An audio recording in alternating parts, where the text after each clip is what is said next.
Hey guys, in this video I'm going to show you how to verify your Crypto.com account. If you find this video helpful, please consider to like this video and subscribe to my channel. In saying that, let's just jump straight into the video.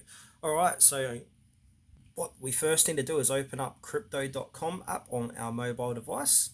And if you're like me and you've just downloaded and installed the app, you're going to come to this part where it says verify your identity. So we recommend having a government approved ID for this step. So from here, we need to click on agree and continue.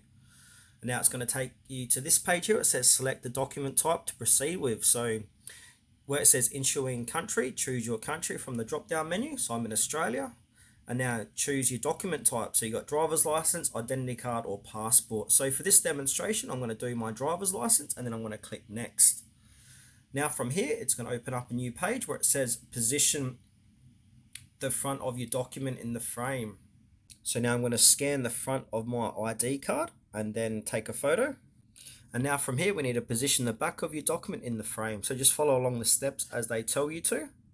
And then once you've done that, they're going to say record a video. This is to verify that you're a real person. So first position your face in the frame, then turn your head slowly to both sides. So from here, start recording.